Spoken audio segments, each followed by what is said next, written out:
Hi, this is Bob. Today we're not having a garden report, we're having a brake report. I'm going to change the brakes on my car. Let me show you look what I'm doing. I've already moved the wheel, and what I have to do is replace this part here. That's called the rotor. It's a little warped, and when I brake, the car makes a funny sort of shuddering sound. And then inside of here is the actual brake. Now we have to take this off, and we'll replace everything. Now we look over here, here's the new parts.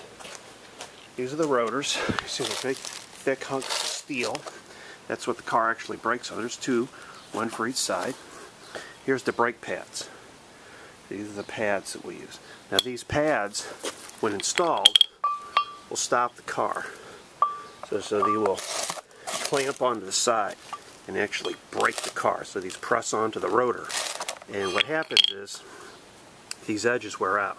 This wears down. Instead of being thick like this, it'll wear down to someplace in there instead of up here. So we're going to replace these, and then the side gets corroded and warped, and that'll need to be replaced too.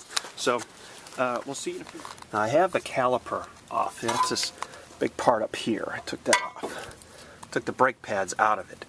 The old brake pads that were in there I've cast aside.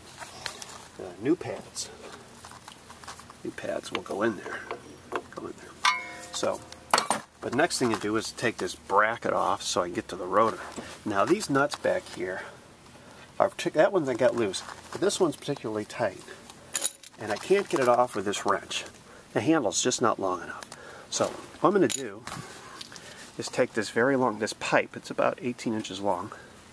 I'm going to stick it on the end of the wrench. And that will make the wrench handle much longer. So, see if we can get that on there. Okay, now we have a really long handle wrench. I pull hard on that. Now I can loosen it. So we'll be able to get that. Now that the nuts are loose, this comes right off. That's the bracket. Put that aside. And then here's the rotor. That should come right off now. Almost need two hands, but got a hand on the camera. There we are. We got that thing off.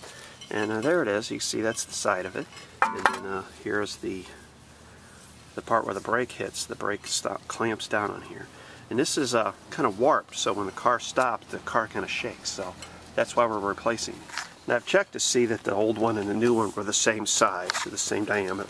They look like they're going to fit. So we're going to go ahead and put the new one on. Take a look at the old and the new pads. One on the left is the new pad, and this is the old one. So you see how thin that brake was getting. It still was safe to run that, but this will give us much more life. And this would have to be done probably within a few months. That'd be in the dead of winter. So we're getting it done during summer. So this difference here is why that caliper has to be compressed so it can come out this extra space. But that's the old one. We just slid it right on over the nut bolts that came out. So now that that's on, we have to get the retaining bracket back on.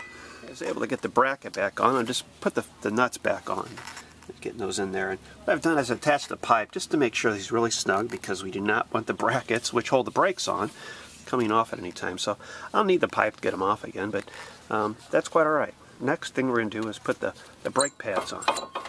And now I've got the brake pads reinstalled. And you can see, it's a little hard to see with the shadows, but this pad here, these clamp down.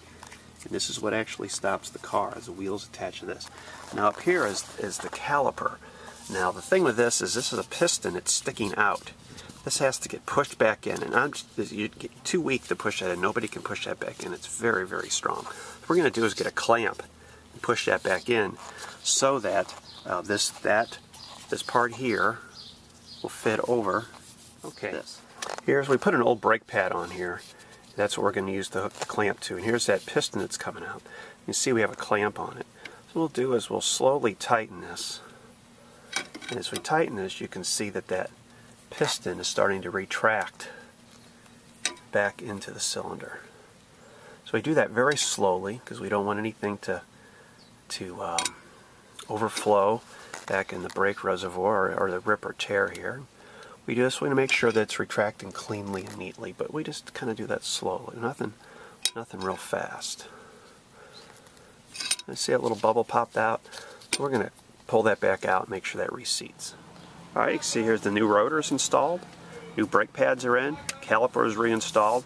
That caliper, I can tell when I'm looking at it, the piston's getting old. It might need to be replaced within a couple years. We'll keep checking it for leaks and see if it needs to be replaced. But next thing we do is put the tire back on, and we'll go do the other side.